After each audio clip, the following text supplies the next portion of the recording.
Did you hear that? I did. Perfect. Okay. Daniel, welcome. In Penny for person. Sign. The draw, The draw. as you called it. The draw? The draw. The draw. The draw. I think that's referring to pulling a bow back, right? That's what I was thinking. Yeah, that's what I was thinking too. I like it. The draw? Prepping for what's about to happen. You know what's kind of funny though? Mm. Cutting for Sign is the podcast. Yeah. That's like tracking. Yeah, you're right. Then you would find it. Yeah. Then you would draw. You're right. But I think that the non sequitusness is okay. Now, I think that's the first time I ever understood what non sequitus mean. Yeah. All right. We unlocked that one for me. That's so perfectly used that your brain could not do anything but understand it. That's the power. Unusual in my life. I get to the end of a grade, like third grade, fourth grade, still eating glue, not quite sure how I got there. You know what's funny about you and words is that you do you have a little bit of dyslexia? Yeah. Oh, definitely. But then like your ability to write is really beautiful. Oh man, thanks, dude. Imagine if you learned words too. Sorry. I'm a dangerous man, Daniel.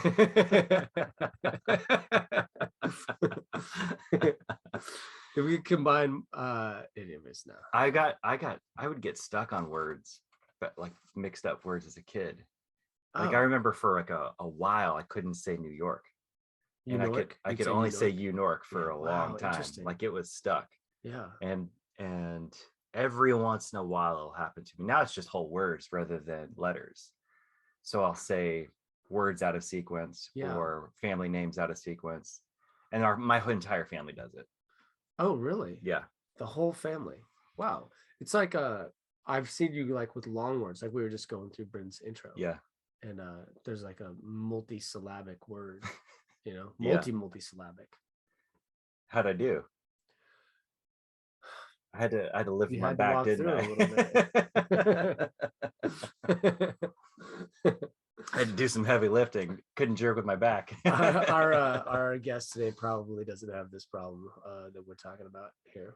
Brynn, she's a poet, is like a fucking sniper of words. She has a high command of words. You know? Yeah. I think poets are kind of the cream of the crop.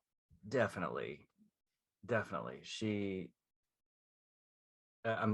reason I'm hesitating is I'm thinking about some other writers I recently listened to where it feels the same, where it's like they slay language, they use language like a dancer who knows both the moves and can improvise perfectly, so that it seems like it's all perfect and belongs. Have you ever written a poem?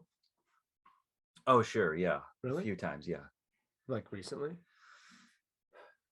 I wrote a poem about New Mexico in February. You wrote a poem? Really? Uh-huh. Dang. You don't have it like handy, do you? I don't think so. Bummer. Yeah. Cool to hear a poem that you wrote. I'll try to dig it up sometime. One time I took a class on poetry in college, and I was in a really rebellious place in life, and I didn't like that they made me type the poems. Like on a computer. Yeah. And I got really mad about that.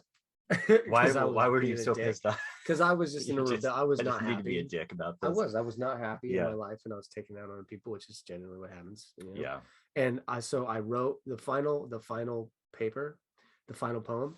I hand wrote it for one, and the last line was, and something to the effect of, and my footprints landed over the professor's face as they were headed out the door. It was like something to that effect. How was your grade in that class? I'll tell you this much. I recently was back on the campus, and I was like, I need to look her up and apologize. Did you get a chance to do it? Yeah. No, because I don't know her name. I can't remember her name. But I can track her down. I need to do that. I have a professor I need to track down too, because she was someone who encouraged me to write, and I blew her off. Oh, that's a good accountability. And I need to find her. Oh, I'm making a note I got to do this. Yeah. Find that poetry professor and eat crow.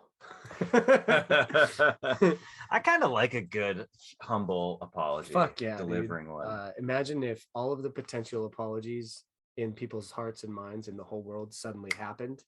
What would happen? Oh my God. What would happen? Yeah. The world would have a massive orgasm. I feel like I've been reading the news recently where that kind of thing feels like it's like coming to the surface somehow. And I hope it is, because there's so much shit where everyone is like easily hair triggered, offended. We're looking for reasons to be offended by one another. We want to be pissed off at one another. And somewhere in there, I was starting to see this kind of rumbling of like a reconciliation and humility and apologies. And I thought, this seems apology unusual. For the first place my mind goes on that is the people who are too easily, I would say, it's my opinion, too easily offended would be the ones apologizing. I hope so. I hope that's kind of mean. I hope that's what's happening. I just like, there's people who are easily offended and then they kind of, I have noticed, kind of act like jerks, you know? Definitely. I think that's it's the symptom, right? The easily offended is like kind of, the classic, you hate in others what you hate about yourself, and you love in others what you love about yourself. I think that I would love to unpack that one with you sometime. Yeah. That one's an easy one to say, but what does that mean?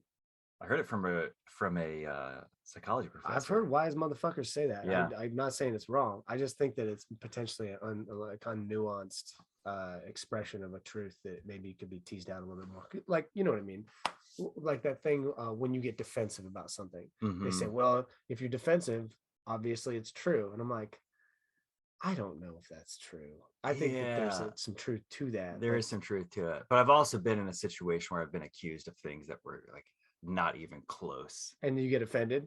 Yeah, exactly. I think the first time I really talked smack to a high school teacher, which I got sent to detention for a week or something. You about to say demerit? Yeah, that's a great word. It was a demerit, which turned into detention, like a solid, because I got called out for something that was not untrue, and I let her have it. I let that lady have it. She doesn't deserve an apology from me. You're not going to track her down and apologize? She owes me an apology. Maybe you track her down and demand an apology. Anti-apology. You have any idea how little I've thought about you in my life? Apologize. I do think that this one thing that I think that we do a little bit on this podcast, maybe we both value to some extent, is you get these sort of clunky ideas that come out into popular psychology or science. We tend toward the psychology, not as much toward the science. And then the soft sciences. The soft science. It's the sweet science, and then there's the soft science. Soft science, that would be a good name for an additional podcast.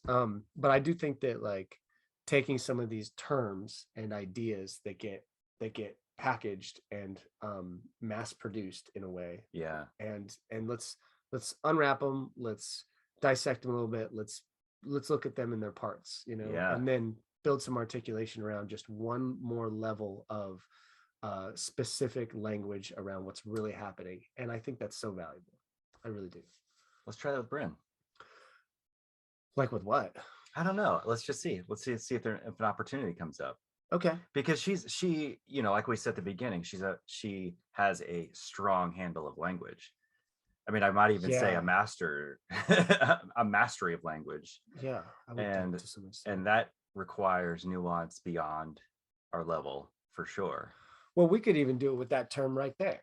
Mastery. Oh, mastery. That's one of the things that I think is like easy to throw around. You get your masters in something. That just means you're potentially as young as 24, 25. And you spent a couple of years. Whereas not even that, but still. I mean, not to say that masters can't be young, but yeah. Like for example, in the martial art that you and I trained in, now you train in BJJ, but there was another one you did. Those guys, they're technical. They don't technically get the first the word master connected to their official title until a minimum of 30 years practicing. Oh wow. And then they're a master Yeah. of it theoretically. But I always think like Brynn, what she's maybe in her 30s. She looks pretty young. Yeah. And, you know, maybe let's say, you know, you say she's probably a master. Well, it's like, well, what about when she's in her 60s and has been doing it for another 30 years? Is she a double master? Yeah. You know, is she like a, you know what I mean? Yeah. Let's pump the brakes on the word master. Oh, there she is. Yeah. Yeah. Oh, soapbox. Calm down, Daniel. Calm down. Just breathe. Master your emotions. Hello. We off and running? Yeah. Brynn Saito, you are a fourth generation Japanese American and Korean American author of 2 books of poetry, Power Made Us Swoon and The Palace of Contemplating Departure. You are also the winner of the Benjamin Saltman Award and a finalist for the Northern California Book Award. You hold degrees in creative writing, religious studies, and philosophy, and have been a visiting writer in the MFA programs at several universities. You co-founded the Yonsei Memory Project, an endeavor which awakens the archives of Japanese American history through arts-based, intergenerational, and intercultural public programming. Your work has appeared in the New York Times, Vogue, and the American Poetry Review, and you are a 2-time recipient of the California State Library's Civil Liberties Public Education Grant. Your work was recently featured in the opening ceremony for the People's Inauguration, a 10-day event inspiring collective action led by activist Valerie Kaur. Your 3rd book of poetry will be published in the fall of 2023. Welcome, Brynn. How's it going? Going well. Thank you so much for having me today. Awesome. Yeah. Can you give us a hint on the name of the 3rd book? I wish. Good question. I have no idea. Is it called I Wish? That's not bad. Are you kind of stuck on a name? I am. Yeah, I have a list of names that I don't really like, and I have no idea. I should send you, since you're writers, I'll send you both the list and you just tell me. I would be thrilled to look at it like I have any idea what might be more valuable. That's what I would love, because since you're outsider, since you haven't read the manuscript, I would love like people who haven't read it, who just would see it at a bookstore, you know, and just like react to like, that title. So okay, I'll do that. That would be so fun to do. I'd be so into that. Actually, there was a title of one of your pieces that wasn't in the it didn't put it in the intro, but it was Dear and then a big dash, and I was like, what is the fucking title of this thing? Yeah, Dear. Yeah, that's the title. What is that? The chapbook I wrote. So small, like a small book of poems. That were, a lot of them were epistolary, so letter poems. So the dear and then the blank was just kind of a stand-in for dear. Whoever that is. Yeah. Oh, I think it was confusing then, because it would look like it didn't look like a big underscore. It didn't look like a big dash. It was like a big dash. It was high. See, maybe I should make it. Yeah, maybe I think that you know, I'm not being nitpicky, but that would be more clear. Thank you. I'm getting a lot of good feedback in the first 3 minutes. Do you want to? Yeah. Wait, we could do this all day long. We also listened to some of your poems earlier, and Ronald has several minutes of critiques. Real pages and pages of notes. I really wanted to actually talk to you about performative poetry reading first. Just kidding. We're assholes. Awesome. Don't talk to us. Yeah. Well, I'm really glad you're here, and I'm impressed by your poetry, impressed by your body work, and you're really curious about your path. I mean, I'm guessing you have some personal family history, you know, because of what your stuff's about. And am I correct in assuming some family members were internment camps? Is that right? Yeah, that's right. Was that in California or elsewhere?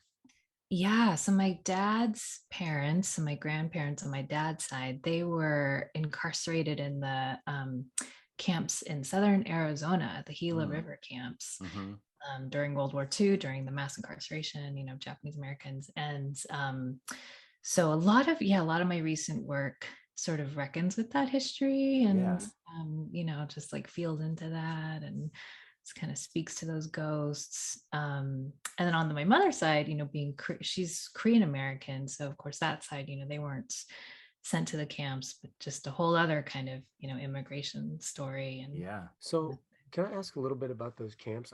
It's a part of American history I don't know a lot about, but as I sort of wake up to the effects, the some of the things that have happened in the world, they just hit you a little bit later in life where you're like, wait, what the hell? You know? And that Yeah. seems to be one that's kind of hitting me like that. Like, and this is a little ignorant, but was it like you're American, you're living your life, working your job, and then they just are like, you're Japanese, come here, and then they throw you in I mean, what was it? Yeah, pretty much. Yeah, it's pretty much that brutal.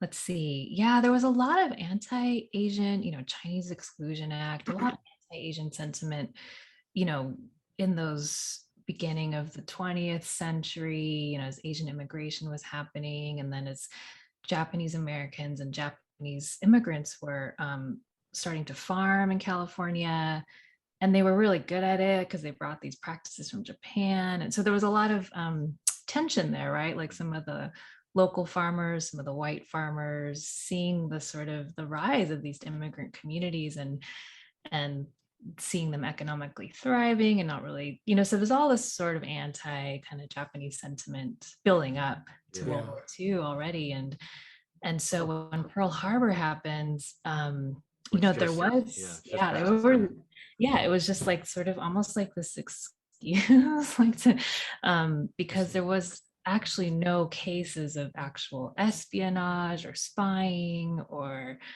disloyalty by the Japanese immigrants or Japanese Americans.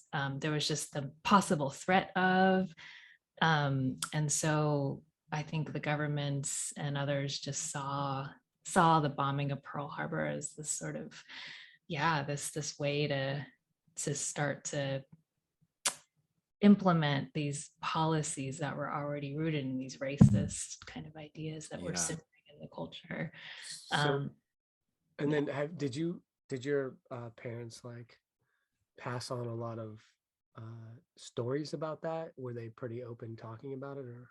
Yeah, I remember we had spoken about this a little bit before, but they, my grandparents, let's see, they died when I was like in high school or something, and I remember like you might have had these projects when we were like in middle school, like go interview a grandparent or that kind of thing. And so I remember like I interviewed my grandfather, and I remember I was able to hear some of the stories then, but I was only like, I don't know, 12 or 13. So I wasn't really taking them in, like in an adult way. And so I didn't get to hear much from my grandparents at all about that time. And so there's just, and which happened with a lot of that generation, there's just a lot of silence, a lot of shame, because a lot of that generation, my grandparents' generation, they were American, they were born here. They were going to like Boy Scouts and like playing baseball, and so when the country did that, I think there was this real sense of like, oh wow, how could our country do this? And then a lot of just shame and silence, right, that can just shut down whole communities. So only kind of like you're saying, like it's only now, the last like maybe 10 years, there's been another wave of like the elders wanting to share their stories, because a lot of them are, they're dying or they're 90 years old now. Right, sure. And then they're seeing these different patterns in American culture now that remind them of what they went through, so there's a lot of this storytelling happening, I think, in the community, and more awareness about it, so which is great, I think. And then as far as the subjects of poems that you write, is that, was that a project you did and you don't think as much about it consistently? It was an in-depth kind of deep dive on it, or is this a theme in your entire body of work, or you know what I mean? Yeah, I think it is. Now that I look back at those first two books, I see the seeds of some of this, these interests. And that deer project I mentioned, that was more just sort of focused on that because my dad and I had gone in 2019. We finally visited the camp where my grandparents were incarcerated, and we did like a secular pilgrimage. We kind of went to Gila River together. And my dad's he's just very stoic and funny. And he's not like, he doesn't like to talk about his feelings a whole lot or really, share any of that. But I think it was, even though we didn't talk about it a lot, we ended up kind of corresponding through letters about it. And for the first time, I really saw my dad start to kind of open up around some of that and what it meant to him and what he learned from his parents. And so we did that journey together to Gila, and Gila is located on the Gila River Indian Reservation. And so we got to, we had these two guides from the community there, from the American Indian community, who led us around the land and just talked about the layers, right, of like displacement and I mean, just these layers of history that were in that place. And yeah, so that chapbook I wrote, Dear, that kind of centered on that experience of going there with my dad and meeting them. Out of curiosity, did you visit the camp in Santa Fe when you were there? Oh, that's right. There is a Department of Justice camp. Yeah, location in Santa Fe. I did. I went to the place where that prison was. Yeah. Have you been there? Have you? Yeah, that's where my wife and I met, is in Santa Fe, not the camp, but we met in Santa Fe. She got her master's at St. John's. Oh, wow. And when I lived there, I remember I had a dog for the first time in my adult life. And they said, oh, the best dog park is such and such. And I remember going out there and was like, I can't remember if there was a sign or how I put it together, but I realized, oh, this was where the internment camp was. Yes. And it felt, I mean, I'm just a white dude, I'm just a dude, but it felt, even to my young mind, I was probably 23, 24, and a real lack of reverence is what it felt like to me. I mean, I don't know. I mean, I don't want to like over spiritualize anything, but to have something like that happen somewhere, and then just for it to be like this, dog park, it just felt a little like underwhelming. But that's, I think, probably says more about kind of the way politics works in New Mexico than anything else. It's just this like always an afterthought, always chasing something up. And what do you think would be appropriate? That's a good question. Let me say this first. I lived in Tulsa for college. I went to the university, Oral Roberts University, which was Oral. I don't know. Do you know who Oral Roberts is? Ew, yeah. Okay. Did you grow up evangelical? Yeah, I didn't. No, I grew up Christian and Buddhist, but I studied in religious studies. I studied evangelical Christianity. So, oh, cool. A little bit about. So you may know that Oral Roberts was the first televangelist. Yeah. And Oral was of Native American heritage on his mother's side, and had some of those traits and things like that. And but Tulsa was the end of the Trail of Tears, right? And I had this apartment in this like cute and up and coming neighborhood on the river, and up the hill from my apartment was this giant tree that had this gate around it, this little like maybe knee-high iron fence with a little plaque. And all the plaque said, and it was, I'm holding up my fingers to about the size of a 3x5 card. And it said, here is the tree that the Cherokee Nation brought their sacred fire to mark the end of the Trail of Tears. Wow. And that was also like really irreverent. I just thought, this is it. This is all we have to show. I mean, to get back to your question, I don't know. I mean, there are memorials all over the United States for men who have fallen and died and all those things. And to think that it's almost like without acknowledging the what we did as a country, if we just don't do anything, that we don't have to admit that we did anything.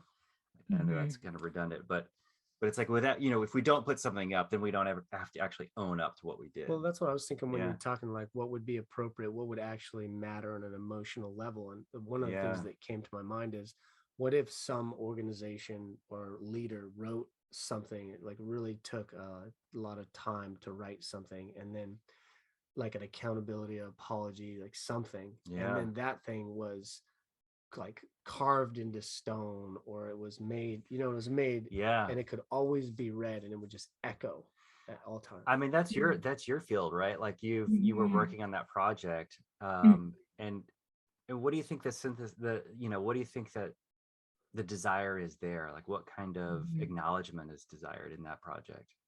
Yeah, I think it's exactly what you're both kind of speaking to. Just we use that phrase like awakening the archives, and some of the work we've done with Yonsei Memory Project has been like going to the sites in Fresno where those plaques are, or, because in Fresno, like the Fresno Fairgrounds was used as an initial detention center for Japanese Americans before they were sent further east. And so, they slept in the horse stalls at the racetracks and the fairgrounds for months in the spring. And so there are all these, like you're saying, there's all these memory sites all everywhere. And it's like, as people walking around in public spaces, we barely notice them. Or so Nikiko Masumoto, who's the co-founder of Yonsei Memory Project, with me, we started taking people like on bus tours to these sites and using kind of art and poetry to sort of like interact with the monuments and different, doing different somatic activities or doing writing exercises around these places. Or even asking those questions that you're asking, like, what would you want to see here?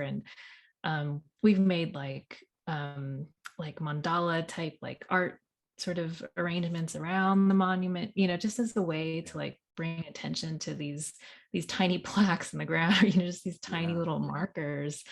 And that's been some of the work. And sort of like what you were saying, Daniel, like, what are the current documents, like these documents of apology or these or news stories, or these what are ways in which these histories are still sort of alive, and could we bring those into to the memory practices? And so that's been some of the work. And the more you do it, the more you realize, like, gosh, everywhere you walk, or like everywhere you go. Well, we were talking in we do a little pre session, just Ron and I, called the draw, and we it's called that as of now. Shut up. I knew you were gonna say something. I couldn't even say it without laughing.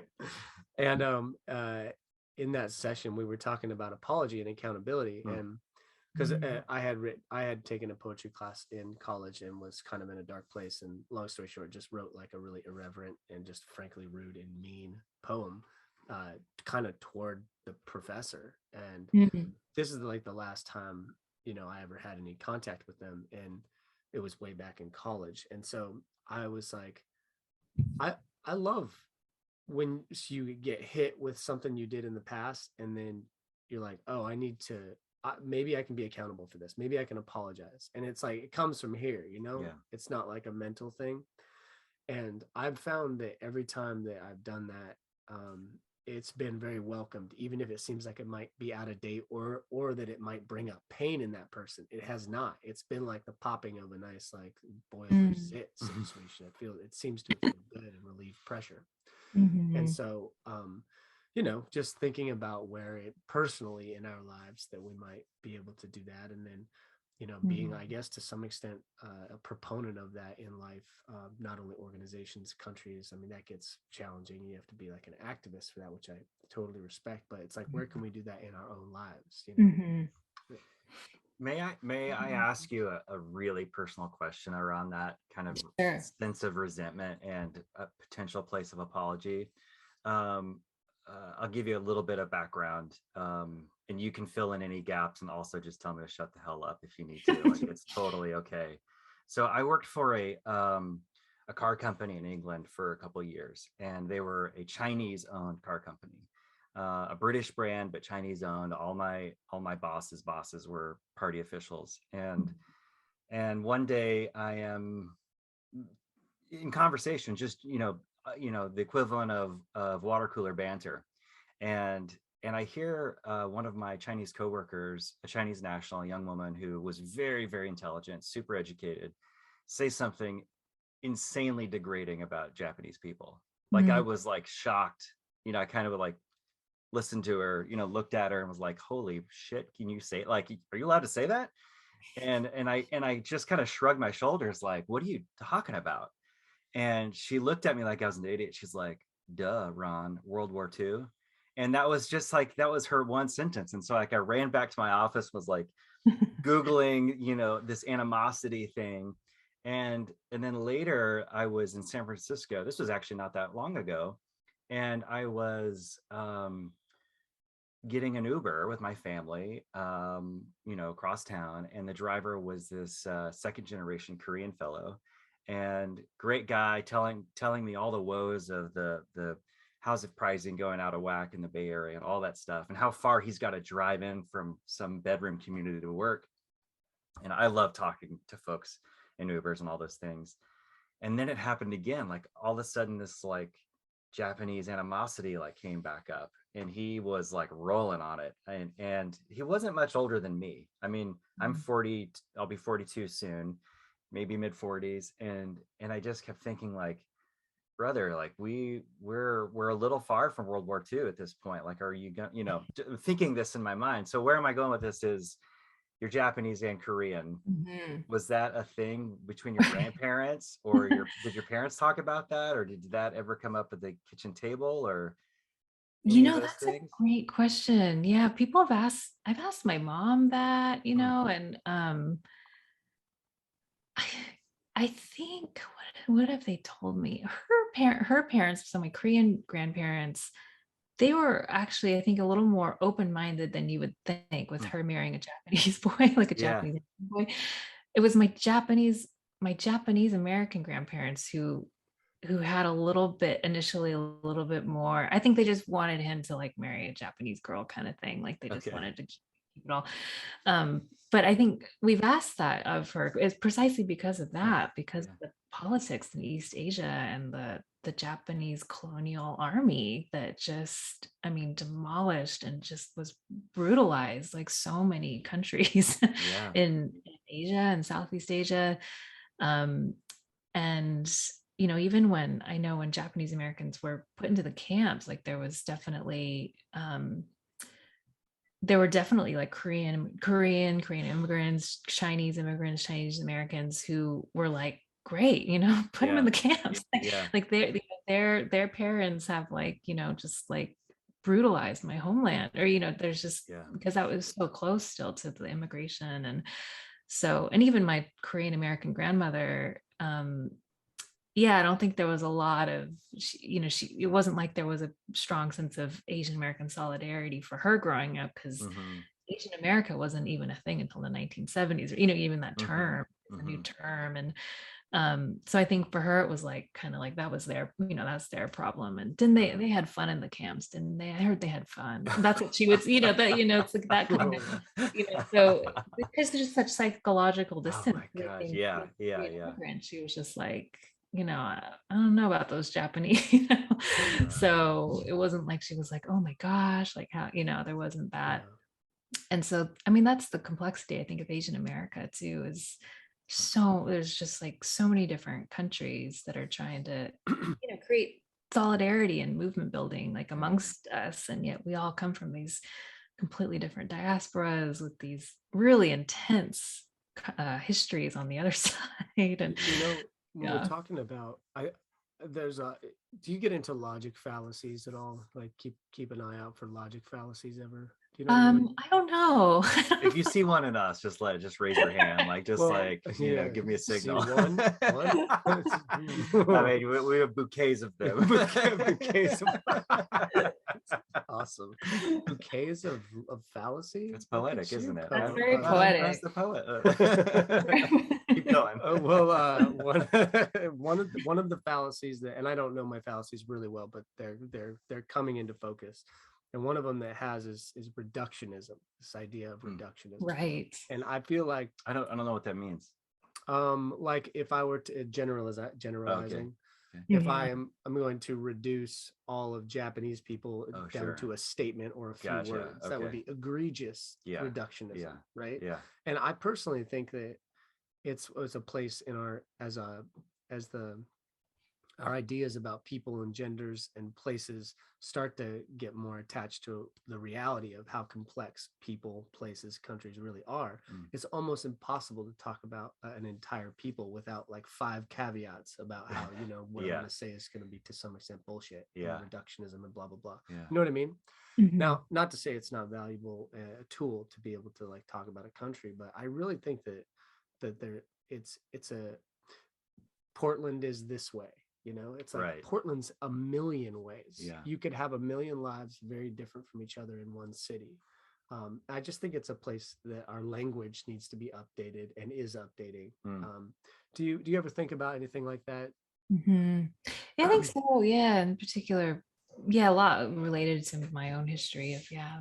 incarceration, the internment, but just like nationalism in general, and the formation of the nation state, and all that stuff about like what are the stories we tell each other as people to both belong. There's like the sense of like true belonging when you think about cultures and nations and countries, but then there's that, just the reductionism that can happen as well, and the borders and the isolationism and the racism. I mean, it's just such a Yeah. tricky thing, because with so many people just also want to belong and want to be a part of community. And how do you do that in a way that's like both open and healthy and flexible and Yeah. yeah. Anytime I hear someone speaking racistly or angrily or out of pain or frustration or whatever about an entire people, it's like I imagine things like, if you were forced to live there, this person would potentially fall in love with one of these people that they are like saying that they hate. I just feel like it always makes me sad to hear people talk about big groups of people or large places and be like, I don't like it, I don't like them. It just doesn't make any sense, you know? Yeah. Yeah. Agreed. I mean, I'm quiet because my, full disclosure, my father's side of the family was quite racist, and they weren't, as far as I know, organized racists. They were just run of the mill West Texas racists. But a lot of those kinds of statements, about our Hispanic friends and Black friends and all those things that my dad would dismiss. I think one of you guys said something alluding to that just this kind of like, oh, well, my dad saying something like, well, I have Black friends, or some, he'd make some kind of statement like that. And I'm like, no, you don't. There's no, who? Let's call him. Let's go hang out with him. Of course, I was 8 or 9 years old when that kind of thing was happening. But even then, I knew he was lying, and it was uncomfortable and then on the other hand, my dad, I don't know even why this dream or this like fantasy appeared in his mind, but he was convinced that my grandmother was the grandchild of a survivor of the Trail of Tears, and had all this hearsay evidence based on it. And after he passed away, my dad's been dead for more than a decade. I got a DNA test, and I was like, okay, let's see what we got in there. And I, got the results, and it was like 125% white dude. like there's not a drop of anything else in there other than Western Europeans. And I just shook my head. I'm like, wonder what he was really, what did he want to belong to? Right. I mentioned that a little bit, like that thing that makes you feel like this is my identity, this is who I am, this is where I belong. And I'm curious for you, with your role as a poet or a writer, or what do you see yourself first as? Do you see yourself as a thinker and as an intellectual? Do you see yourself as a writer, a creative? Like what do you think that is? And I'm sure it changes too. Yeah, probably. Yeah, I think poet, I guess, is the first thing that kind of comes to mind, is like how I orient through the world is as a poet, meaning just like very feeling oriented, or like looking for connections, or like thinking in image and metaphor. Like that's kind of the first orientation. And then more so, I guess, these days. But when I was younger, I think when I was doing all that school and thinking I was gonna maybe be more of a scholar of religion and philosophy or something, that intellectual side, I think, was a little bit more heightened, and I more identified that way. I don't know. Is that do you both feel like you're sort of writers first, or you're sort of these I think I'm only now getting comfortable with the idea of calling myself that. And I'm curious, when did you allow yourself to feel like a poet? Gosh, Were you published, or were you making poems already, writing poems already? No, that's a good question. When did that really happen? Maybe when it was when I decided to go to graduate school for poetry, and then kind of dove into that experience, and I think just immersed myself in it, and then sort of never left that realm in a way. Yeah, maybe that's, but I realize more and more it's like this, maybe like a lot of our identities, like it's something, if you don't practice it, it's like, are you that thing? Or it's like, Well, that's what I was just thinking, totally. people will call you, people will call other people like certain things, and that's again, like, not to harp, like, beleaguer the point, but like that would be a little reductionism, like you're a writer. It's like, we have a lot of roles that we are, but I think a more accurate way for me to say is, I'm not a painter, I paint. Right. I occasionally paint. I paint maybe more than most people, but for me to like call myself a painter, for you to call yourself a writer, I feel like it's got to be, dude. And I don't get hung up on this, but like, we actually talked living about the this lifestyle, you know? Like, yeah. Do you write every once in a while? Do you write a little bit a day? Does that make you a writer? I think if you're going to call yourself a writer, it's like, that's your main thing. That's your main thing. And then otherwise, just take off a little bit of those labels and be like, yeah, I write. I enjoy writing, you know. I would like to be a writer. You know, I'm working that in, I don't know, something else. You know what I've noticed with my daughter, and we were talking about dyslexia before you came on. I struggle with dyslexia a bit, and my daughter does too, and my mother pronounced dyslexia. Don't fuck with me, man. Poor Brynn is gonna see a beat down happen on the screen.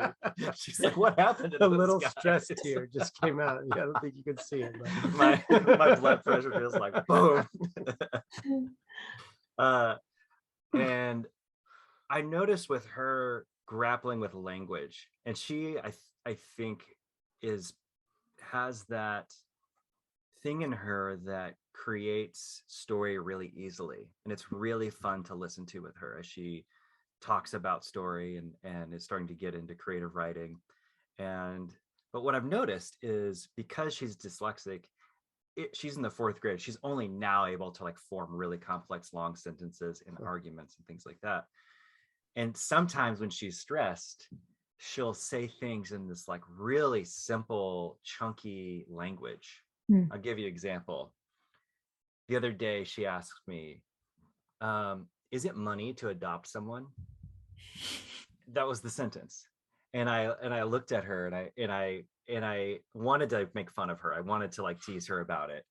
And I go, I think I know what you're saying, Emma, but why don't you think about that sentence a little bit longer? And then of course she like delivered a perfectly, articulated sentence. But I realized, like, oh, her brain's it's overloaded for some reason. So this is the easiest way to get at the idea. And I think part of the reductionist problem, I just learned this phrase, a few minutes ago, from an asshole who doesn't know a lot. Said it wrong. Yeah, so like that would be reduced. And you, the understanding is it's hard to think critically when you're stressed, and it's hard to think. It's hard to have formed thoughts around ideas that we don't know anything about. And when our histories are reduced, when our histories are one-sided, when the kinds of information we get are just drops of things, then it's when people hear I live in downtown Portland, I get an immediate eye roll, right? And if they live in Oregon, it's generally followed by, I'm sorry that you live in downtown Portland. A great example. It's like there's and I think the tough thing is, 2 things are required. One is bandwidth from our own brains to really begin to take it on, and then 2, a good source of information to help fill in the gaps. And right now, in this point of history, those are low commodities. Well, plus an understanding that person who lives out in rural or anywhere else, Oregon, when they say they hear you live in downtown and they eye roll, what they're doing, as I see it, is there's an idea they have of what downtown Portland is, and then they're putting you in their idea of what that is, and they're like, I'm so sorry, but you're like, I don't live in your idea of downtown Portland. I live in potentially, maybe I do, but I know you don't. I live in one of the sundry and many millions of potential lives that can be wonderful there, or I live a terrible life down there, and you're right. But my point is like, just understanding that the world is, and places are, and people are potentially much different, much more different than the ideas we have in our brain, especially if you haven't been there. And especially if you're talking about a really big place or a lot of people where there could be so many expressions of life. Yeah. I have a question for you that might be a little personal as well. So I'm gonna proceed with caution. One thing that I found to be really interesting working for the Chinese company, and then some other folks I've spoken with, is there seems to be a long, slow plan in Chinese thinking, at least, where a person participating in the overall plan of the economy or the business is just a small piece, and that there's I've even heard the phrase a 500-year plan from a Chinese national I heard speak at a conference, and you're an American, and Americans don't think very, very far into the future. Like we think in 500-year plans, 4-year, 2-year cycles, right? And but as an academic and as a writer, like, where do you want your writing and your poems to be in the future of the thinkers who are coming after you, and your students and your readers and all those kinds of things? Like, where I'm asking because I think about my writing, and I have to be okay. I'm not, I write. I don't know if I would call myself a writer, and I cross my fingers and think that maybe someday, and it could be well after I'm dead, that somebody somewhere finds my writing and goes, hey, this is pretty good. Where does your thinking like line up and all that? Yeah, I think I agree with that. I think more and more, I think when I was younger, I was more writing both out of a sense of urgency, like I just had a lot of big feelings and I need to express them, and then a lot of ego mine too, around like, I want to get published, or like, what's my first book, and but then I recently turned 40 last, I guess, like half a year ago, and I'm just sort of feeling a shift, just with everything that comes with that, like turning 40, but feeling a shift into just a different, just middle life, and this sort of like, okay, well, what is it that I write? What will last? And I think being steeped in this work of thinking about history, and then just, the recent past years of the climate crisis and the climate breakdown. And I think there's a lot of thinking now around just like, what is it that I have? What can I say now that in 30, 50 years will feel like, like it was actually a relevant interest, like a relevant, helpful thing to say and put out there. And because I look back at, like, I don't even know my own family's history, or you look back at, I don't know, you study these big moments like Germany during the Holocaust or something, and you think like, what were all those regular citizens, or, just, we look back at those histories now and we think like, how could they not have all just risen up, or why weren't they all writing about the rise of Hitler, or, but there's just such a, like Hannah Arendt says, the banality of evil, like the everyday, and we're like living inside that, we're living through this unprecedented sort of political polarization and the climate crisis and the reckoning with these histories of racism and slavery and genocide, and yet there's still just the mundaneness, still I'm worried about, like, where am I going to buy, where's my almond milk, or I don't know, just think, but I'm trying to, I think part of me is trying to just like, okay, what are like the big questions, like, of this moment, that in 50 years, like a grandchild or something is going to look at, something I wrote and be like, okay, she was awake, to those questions. and she was trying to think about the future and just trying to think about how are we even going to live into the future with everything changing so quickly? And I just started reading The Parable of the Sower by Octavia Butler, and I know a lot of folks are saying that that novel was written decades ago, and yet the first like few pages she starts out of like writing from the year 2024. Oh wow, interesting. And just like there's this sense of just like, and I haven't read it yet, so I don't know, but all the commentary around it is like she predicted so much of what's happening now, and through speculative fiction, through sci-fi writing. So can I be brave enough to think into these futures that we're all kind of living into and creating? And I don't know. How do you, what do you think about that? I appreciate you saying creating. That's a word that when it comes to what you're saying, like we are creative.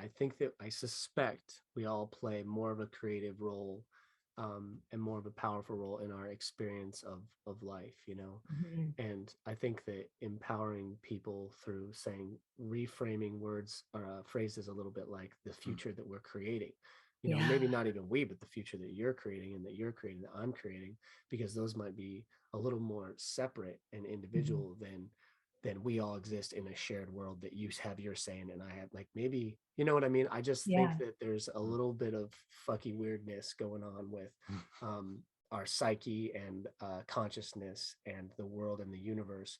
And I suspect, I don't know, that each of us has a little bit of a wizard and we got a pretty powerful wand, and maybe we're wielding it, maybe we're letting other voices wield it for us and taking that thing back and being like, this is mine, and let me make some decisions about what's going to happen. I don't know, and that triggers some people when I start to speak like that, but I haven't found any argument or evidence against it that has been like made me think, no, you're right, we're kind of all getting swept into a world that we don't really have a lot of control over. I don't think so. I'd like to believe that as well, that we are co-creating this reality.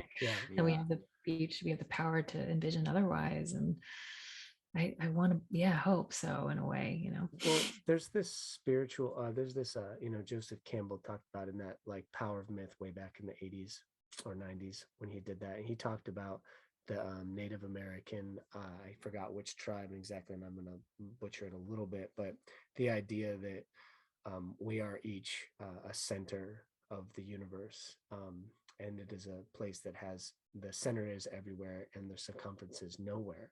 And I thought about that for a long time, and I suspect that's what people are. I think there's a paradox where you are creating a universe within you, and that you are the center of that. That's okay, but I also am, and everybody else is, and it's a paradox. It's an opposite. Our brain can't quite wrap itself around it, but seemingly a lot of spiritual texts, especially in the Taoism and some Native American stuff, they tend to speak toward that a little bit. I'm like, there's something there.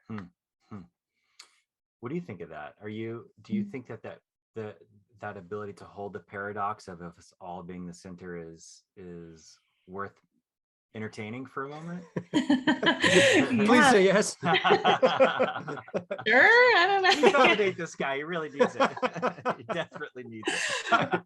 I am confident enough for her to disagree with me and be okay. But thank you, Ron. Not for long. The camera's gonna go off. He's gonna wail like a child. I have to hold him again. I have no clue. I feel like that's kind of a new concept to me. I'm really fascinated. I want to turn it around in my mind for a while and think about it. It's not my concept. It's just something, right. You know what I mean? It's But I have make it my own. Sorry, I don't mean to cut you off. Go ahead. Oh no, but I'm actually curious. I've been thinking a lot about like spirituality, I think my ideas are kind of changing, and I'm not sure what I believe or think anymore, but I would love to hear more about both of your kind of like how you think about spirituality, especially in this context. And I think the word spirituality can just get chucked in the wall. Right. That's totally. Yeah. It's like consciousness, truth, I don't know. Something. It's just, that's too vague. Well, I'm glad we talked about paradox first because I think to have a sense that there is more beyond what we can see or measure or feel is by nature paradox, right? Like because it's the intangible, right? And we can accept certain things that you can't quite measure, like love and friendship, right? You're newlywed, roughly about a year in, and we can feel those like as a weight in our body. We can feel it fill us up. There's lots of words to use around that, and then we do that, I think, also with the mystery. We can. Some people can. Some people can't. I know people who want to. They want to have some kind of exchange with the mystery. They want to have something. They want to believe in something bigger than themselves, and they've tried, and they don't have that ability. And I don't know why some people can and some people can't. And I have to be okay with that. And I have to also. I heard a guy named Bishop Robert Barron, who's kind of this intellectual out of LA. He's a Catholic bishop, and I would call him kind of the Dr. Jones of Indiana Jones, but the professor side, not the whip yielding archaeologist side. And he's super intellectual, and he I've heard him speak where he says, in the minds of the Catholics, at least this brand of Catholics, that someone like you, who has dedicated their life to exploring beauty and pain and all of the other things through poetry, your measure of your, what's the word I'm looking for? It'll come back to me in just a moment. Your dedication, your reverence is actually your spiritual value. And that would buy you into heaven. I'm of course, being very simplistic with my language here. And likewise, so would a scientist who's given their life to finding medicines that save lives or something like that. And that there isn't a necessity for a religious experience for those folks. And I'm glad to hear that coming from someone like him. And I'm also glad to hear that because I do know people who have wanted to have some kind of spiritual experience or religious experience or experience with the divine or the mystery, and can't. Like they can't, pull it out within them. And yet there's a part of my life that I have tried to leave behind many times.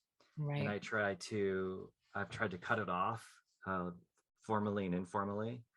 I have left churches. I've written letters to families, family members, and saying I'm out. And then we'll find myself in a situation where I can feel something physically in my body and feel this kind of like sense that I'm close to something that is good and that wants good for me. And I, every time I try to kind of really push that away, I get this pursuit back, and I don't know why. I don't think I'm special. It just happens. And hey, I'm totally okay, by the way, with that being a total chemical reaction of fear and endorphins and all of those other things happening in me, and it works for me. I think what's going on, I wonder if what's going on there is that, I was talking with another friend about this, is there's a lot of religions, right? And people grow up with different religions. And the word religion, as I understand it, religios, means to relink, to relink.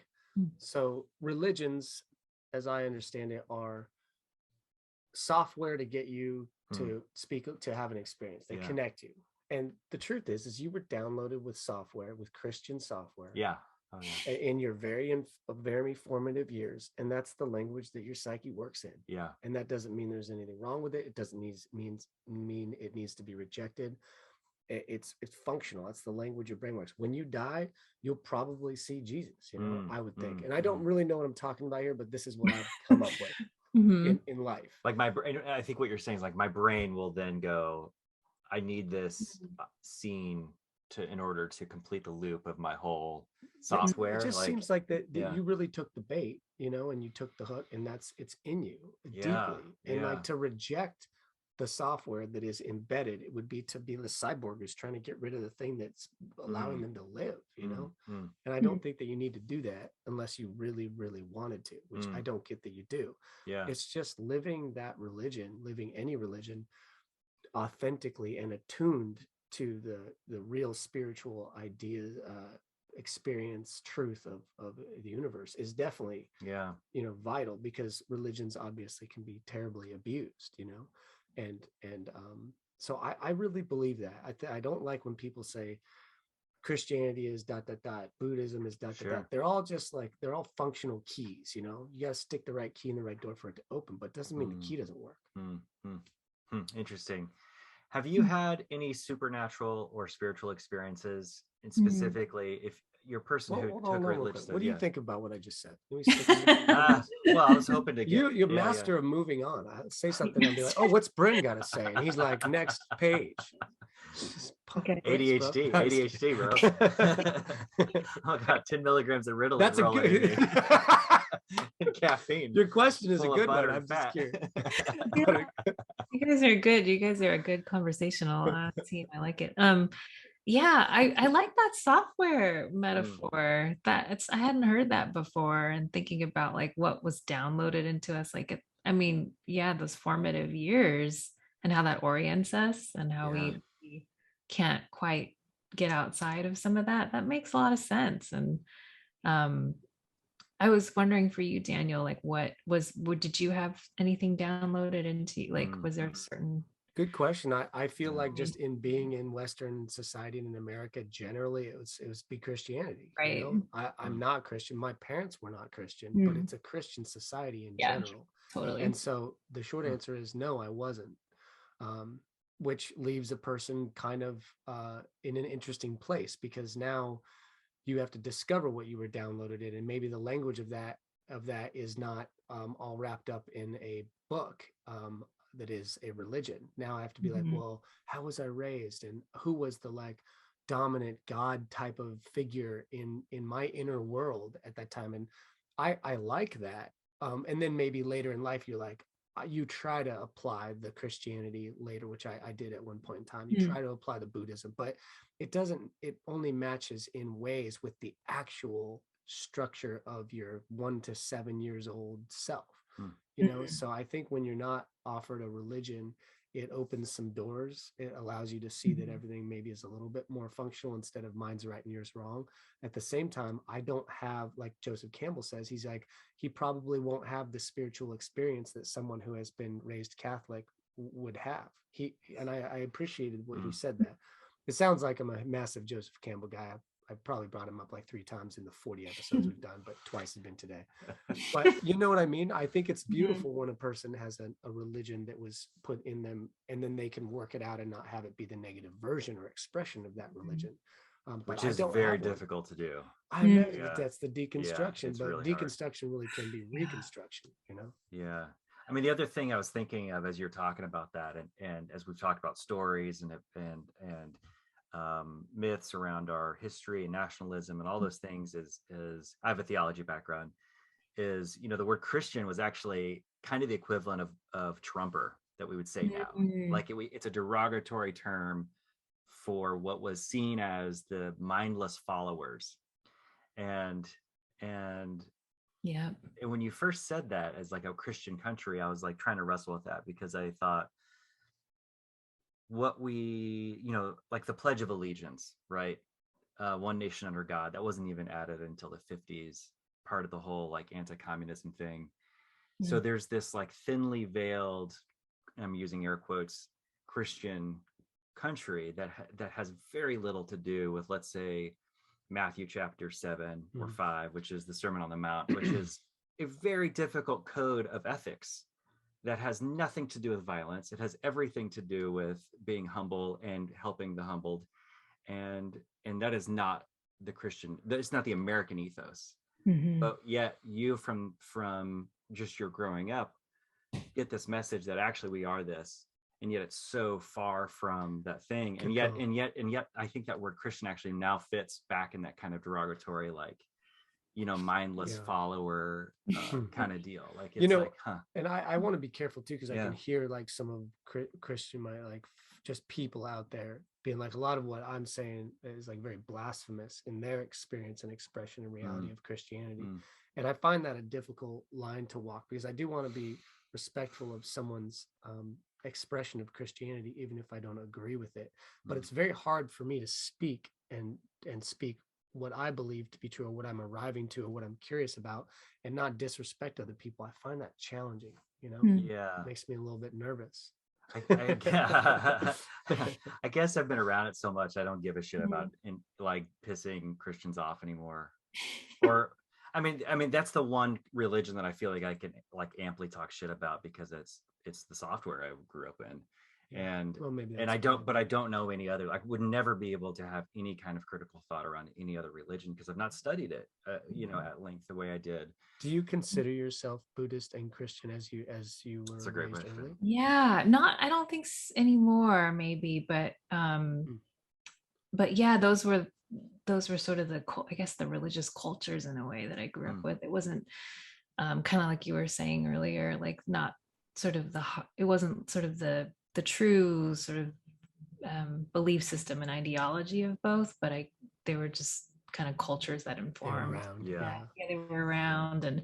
But I was lucky, with my experience of Christianity. I grew up in a very progressive Japanese American Christian church here in the Central Valley, and the pastor is somebody who's still a mentor to me, and Methodist minister, Japanese American, and but also just like very progressive, very also open into just like all the kind of spirituality and meditation and astrology and tarot. I mean, just he was bringing in like all this other wild stuff that I was young, so I didn't really know what was going on. But so I had both. We were doing Bible study, and then we were learning about like things like the Enneagram and psychology. And then my dad's family was Buddhist. We were going to the Buddhist church and the Buddhist temple and doing the incense and the offering. And it was, come to think of it, I was lucky. It was all kind of a healthy experience of just this love of like, wasn't like, oh, your dad is this and your mom is this. And I think that's maybe what led me to want to study religion and to want to just like dive deeper, because it was always just a really positive kind of, I'm like realizing this now, like I'm like, it was actually kind of a positive experience being a part of those religious cultures. But I think now, I love your language, Ron, of like engaging the mystery, or sort of like where do I go to kind of engage that mystery. And a lot of it comes now, I think, from nature, or just like meditating in the woods and doing these different, just kind of connecting with like the land and nature and the place around me, and writing poetry. I think that those practices sort of like help me touch into just like maybe that true whatever whatever that kind of connective experience is. But do you one thing I like to do is peel labels off of things just in my mind. And so you're talking about engaging with the mystery. And I find it kind of challenging, because there's such strong labels for everything. It's like that's the opposite of mystery. A tree is now a 4-letter word and an idea about what leaves and roots, and which are other just words. And so sometimes like I'll like look at something and just like take that label off in my head and be like, what the fuck's a tree? Like, what is this? Then you just look at it and you're like, oh, it's like kind of earth and water that's pushed up and formed by wind. And it's a weird thing. And if there's no up and down, then roots are actually just as much the tree as the tree. And now it's a thing that is in two elements. You know what I mean? It's just like kind of like peeling these things off and being like, and I can slowly get attached to the mystery, or I can get that amazing feeling you have of wonder, right? but how do you engage with the mystery when you're out in nature? Like, does it just come naturally where you get these feelings, or how does it work?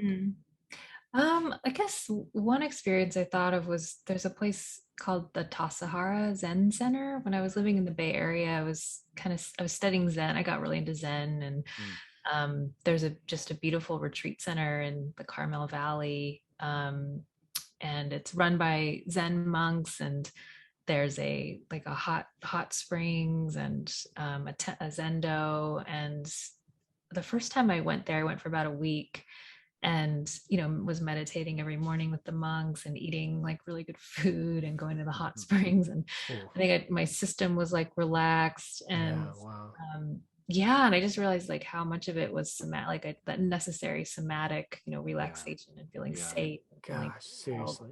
Yeah, you just feel so nourished, like, and it doesn't, it's just like, okay, like good water, good food, and some nice, like, it's simple in a way, and yet it's, I think, living in sort of like late capitalist industrialist society, that's so hard to find those spaces. Oh my gosh, if you did impossible. If you did a time lapse of a city's life, of the creation of a city and a human life living in that city, it's like a fucking miracle that we even are alive. I know. Our cars are ripping around the city, and buildings are just like crashing around. It's just like, what we're in the middle of a big metal plastic salad being tossed. It's like, but chill out and have a calm nervous system and like get it fuck that. I mean, that's so much of it. So much of it is like somatic. And I just read this book, The Body Keeps Score, which is about number one bestseller at Pals right now in the nonfiction. Oh, great, right? Like trauma, the body. I mean, all of it. It's like, oh my gosh, if we can actually find spaces to kind of calm our body and breathe. And that author is a huge proponent of yoga. He says one of the best ways. I mean, so much of that is just antithetical, right, to the structures we've created to live in and be in, and the marketplace and capital, and just like and the intensity of everyday life, like to just slow down for a week. And so I think just doing that just helped me. You just tap in so quickly when the conditions are such that you can relax like that. And I just remember it was the first time I really felt like what all the Buddhists had been talking about. You just kind of you just feel like you are truly connected to everything. The tree is me, that whole thing, and the stone is me. And I hadn't, it's like I believe that in my mind, but to actually feel it in the body was like pretty profound without being on any kind of like enhancing drug or, just anything that was just me. And do you feel like you have a lot of like tension in your body and in your mind? I think so. Yeah. Really? I mean, do you both feel, I mean, I don't know. I feel that. I do. I took a class that I mentioned on here before. An apnea survival class. It's a breath class they teach for really apnea survival. Sleep apnea.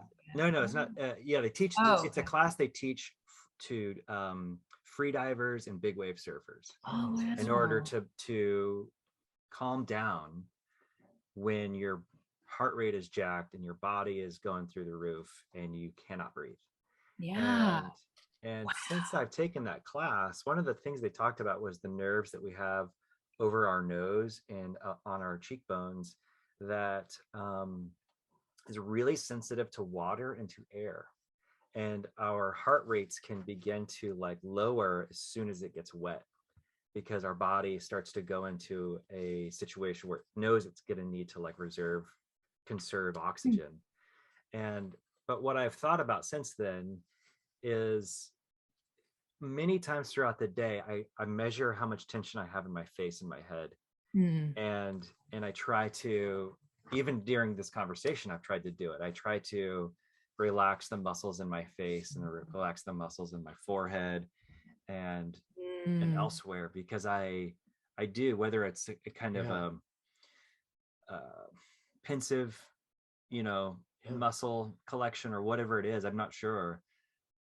But it helps. It really helps. You've said the word somatic a few times. The soma, the body, is the key back to that access to that feeling of connection, or that access to perhaps the divine or the mystery or whatever it is, even if all it is our bodies finally calming down. We were talking Yeah. to a massage therapist in Port Townsend, and she was talking about the importance of touch.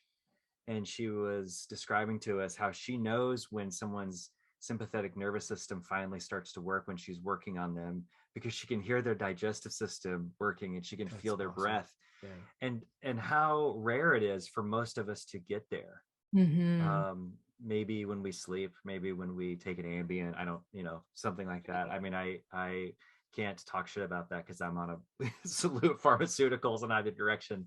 Well, but plus, like when tension in our body is subconscious, like we can't control it. It's not. It's and so that body keeps the score. It's like you've read that book, right? Yeah. I mean, any book I need to read again. Like there's just the book is. I have this fantasy of being stranded on a desert island someday with just like one person and a book, like and just so I can just deep dive as much as my mind would really like to. Anyways, I hope it's a really good book. And I hope it's not you on that. Have you read that book? Yeah.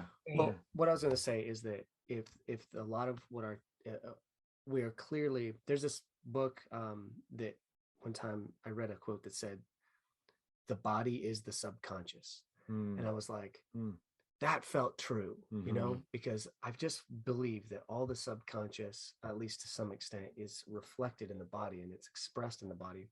And then there's an interface, it's called the preconscious, as I understand it, where you have access to the subconscious. A little bit of your conscious mind can go into the subconscious in this little middle place. Like if you're looking at an iceberg, it's the 3 or 4 feet of water of iceberg you can see right underneath the surface. You know what I mean? Yeah. And I think that slowly interfacing and making choices in that preconscious with your body, what you're doing. Subconsciously, your face tightens, you notice it, you choose to relax. And then that just goes over and over and over all day long.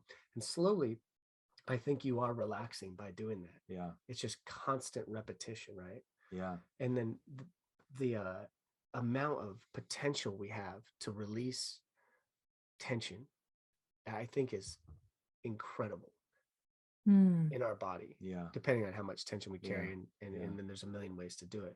But I've found that one of the most satisfying things in life is to have subconscious tension become conscious and then choose to relax it. Yeah.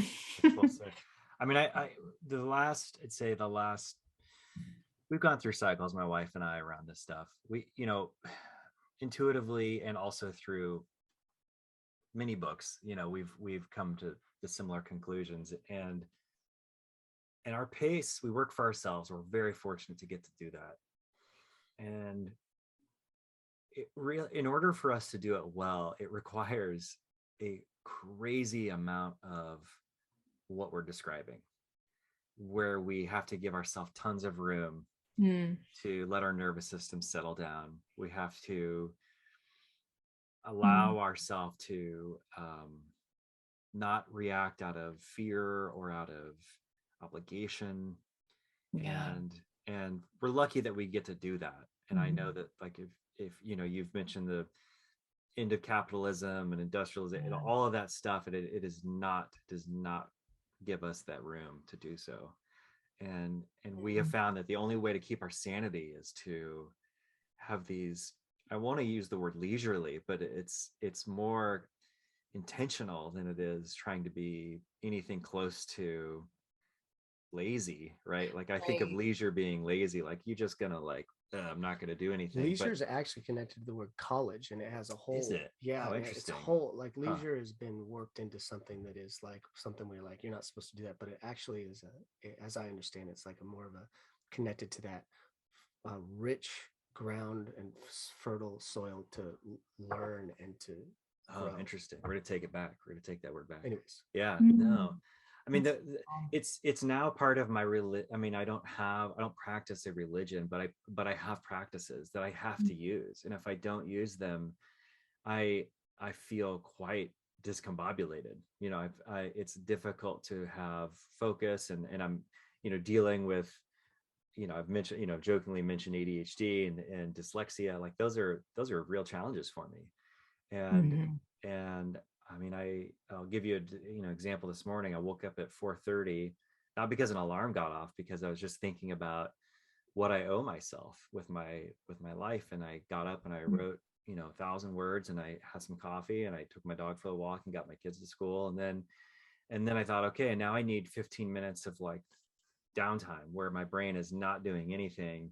And I'm a big proponent of hot, heat. And so I used to go to a gym that had a sauna where I would just run across the street and go to the sauna. And I don't do that anymore because for various reasons. So it's a hot bath and gangly, white dude sitting in the bath with my like meditation music on. Probably that. So how did you when you did that, when you felt your mind relax and your body relax, you had this nice somatic relaxation, how did you brought anything back into your own life to what was the boons, as Joseph Campbell calls them, that you brought back to your people?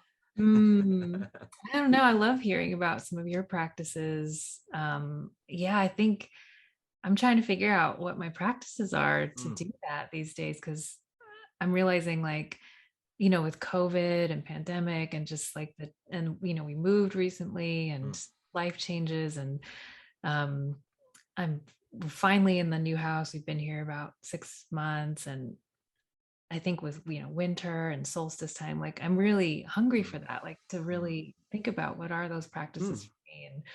And I started just trying to take 5 like deep breaths every day. Like that's kind of like, I listened to a podcast with the writer of Atomic Habits, James Clear, and he was just talking about the importance of like what you were saying, just repetition, even if it's tiny, just like 5 minutes. And so what can I do every 5 minutes, and how can I get back into a writing practice? And so I don't know, I'm kind of like wondering, I don't know, Daniel, do you have like things, saunas or hot baths or every day? I call it the executive. I go to the gym every day, and then but I often I just do the executive, which is a sauna and a spa, and then I'm out. But it's so good for my body. Calms my nervous system down, my joints, and it's a restart. Water, I'm a water fish, I'm a fish. Just being in water is huge.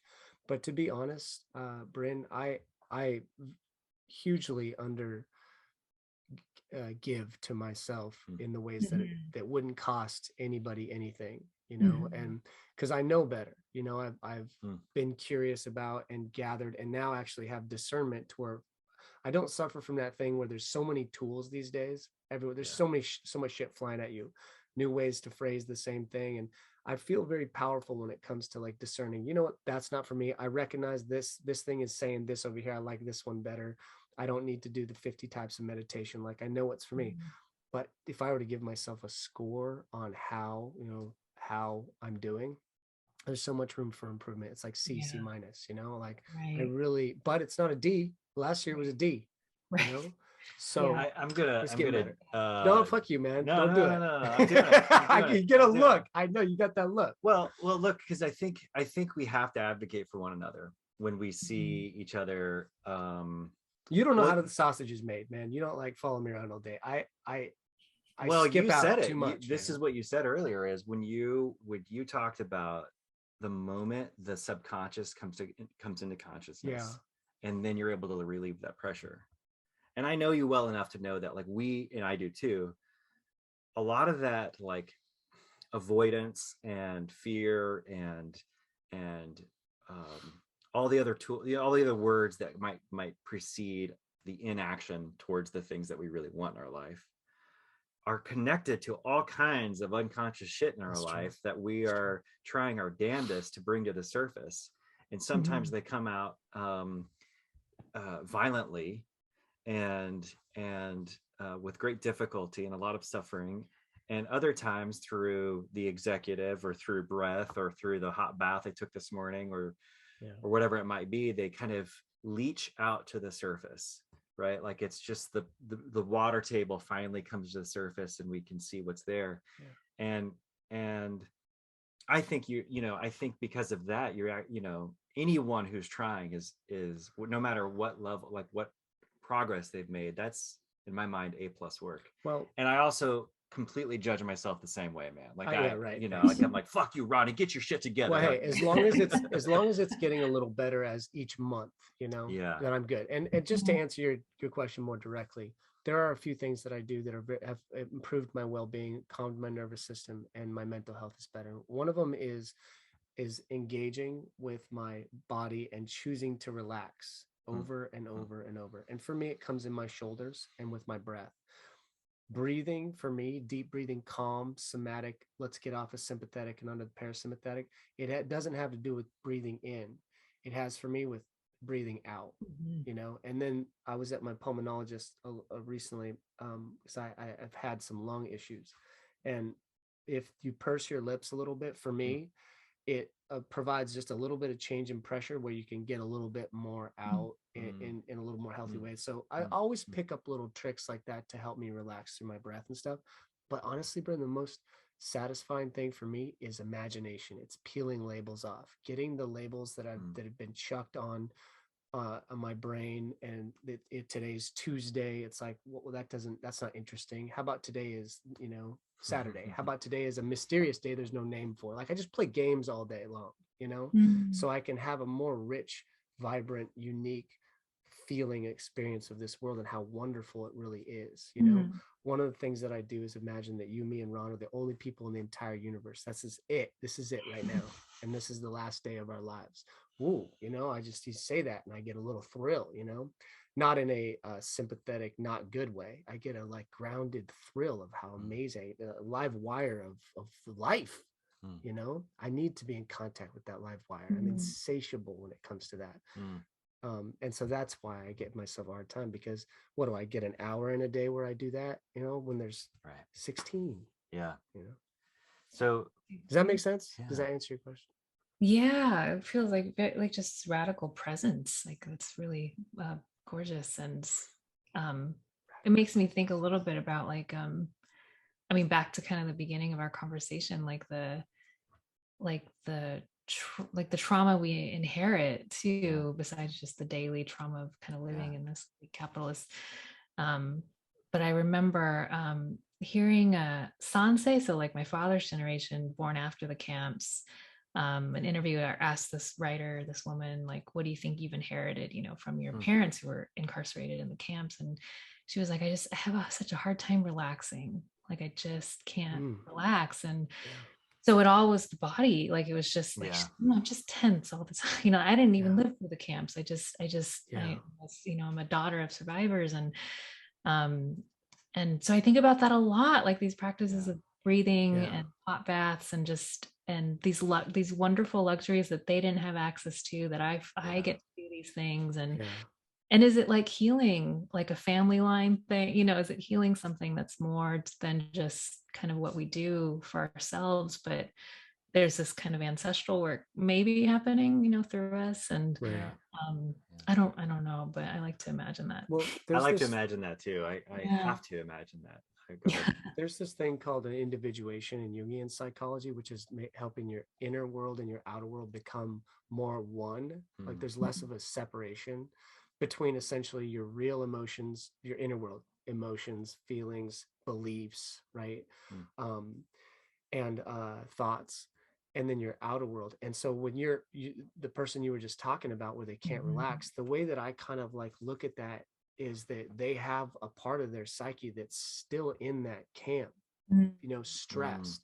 You know, it's a deep part, potentially. I don't really know, but you know, and it's like, it's there. And so recognizing that for me, making the inner world, into a landscape, and then putting situations and people and places that pulling them from the past that I haven't let go of, that are still echoing within, and being like, oh, that's why I'm tense in my shoulders, or that's why I get embarrassed when I dance this way, or that's why blah, blah, blah, you know, and then making a story out of it. When you talked about the software that I'm like retroactively recognizing and creating the software and putting names and faces to the software within from my first 7 years or whatever, you know, and it's very helpful, you know, to make a landscape out of our inner world, and then be like, when does that landscape get echoed in and represented in the outer world, and how do I feel, you know? Does that make sense? It makes a lot of sense. I the work I'm writing right now is fiction, but it's through the lens of my family story and their experience of not feeling valued, and moments of being told overtly and subtly, you are of no value, and seeing, and or even I should say feeling that sensation in my body. And it actually hit me. I mean, it's interesting we're talking about it now, because as I was finishing up my collection of words this morning, I was like, oh, that's where that comes from, or that's where that might come from, I should say. Like that would make sense, because this happened to my father, or this happened to my mother. I have a little bit of understanding what happened to their parents, and it is an ancestral line of trauma. And my body is, I learned that tension in the womb and non-verbally from my family before I could, pre-verbal, right? Like you learn that there's a tension that needs to belong. And then it continues. And then I'm even watching my mother, who's in her 70s, wrestle with that still. And wow. And look at my father-in-law, who's in his mid-70s, purchase things out of fear, right? Like he's collects things because, oh, I might need that later. And yeah, that's a good example of something that could be represented in. Yeah. Wow. And I'm sure, I mean, my son and I, we celebrated my wife's birthday last night, and my son and I got into a fight right before we went out to dinner. And I realized, like in the middle of the fight, I've gotten really good at diffusing these fights with him. Oh, we both want the same thing, which is we want mom to have a good birthday. And we want it so bad that we're willing to like grip the handle and like not let go of the handle. And when it dawned on me, like, oh, he wants his mom to have a great birthday, and I want her to have a great birthday, and us fighting is not helping that birthday. I just kind of relinquished my whatever control I thought I needed to have on the situation, and just let him do whatever he needed to do. And go ahead. No, I was a pivot. Yeah, I mean, that's that thing that we hold on to, this there's a lot of words for it, and I'm trying to not use any of those words, but it is this ancestral feeling, or this passed on generational sense that we are wounded, we've been hurt, we're of no value. And if we're really lucky, and then we work really hard on it, we can start to, grain by grain, sometimes I call it trench warfare, inch by inch, we can make ground. And some days we make a bit of ground, and other days it feels like we've never even begun, and wonder if we will ever be able to. And go ahead, you had a question, because I don't want to start lecturing. Oh, well, what do you think? I mean, no, that's just it's like lifetime work, some of that stuff. That's exciting to hear you're writing about it. And he's doing the real deal. Like, I think that you are what you're doing is individuation, the way you're writing, the way that you're, the intention, the emotional experience that you're having while you research, the excitement with which you bring to me when you have found another piece of research that fits the puzzle piece. Like, I think even though it's a fictional piece that might be seemingly disparate, separate from, some sort of like your inner world, I think what you're doing, because it's your first one too, I think Ron's inner world, there's a lot of like cones and cranes and like there's some construction going on there, definitely, through this book. For sure. It's really cool to watch. For sure. Thanks, man. Appreciate that. But I wanted to ask, this is what I was going to ask. Do. And I know we got to kind of get going here. Yeah. Do you have, if you were to look at all of your body of work, would you say that there are themes, metaphors that if we were to create an inner world of Brynn, that would be down there, that would show something or reflect something of maybe a manifest version of your inner world? Gosh, some things that consistently appear are the stones appear a lot in my writing. I think inspired originally by when I went to Manzanar, the camp, and saw all the stones in the desert landscape and started writing persona poems from the point of view of those stones. And that was my beginning of my creative engagement with stones. And then I realized growing up, we always had the stone garden. My dad always had this, always, and still has this beautiful like Japanese garden in our backyard, and stones and Japanese gardening and Zen are so core. And I think my elders, I began to almost see them as stones in this beautiful way, like the way they endured and the way how strong they were, enduring what they endured. And but also how silent, they were, like just like there was, like how do you, and how there was just such a lack of emotion and tears, like the stone never cries, there was just there's just the endurance, there's just what is Japanese is called the gaman, like enduring with dignity, gaman. So the stone tends to like against my will appear in my world. It keeps coming up. And then the other and then the other trope is the garden, I think, because my dad and growing up with this beautiful Japanese garden in our backyard.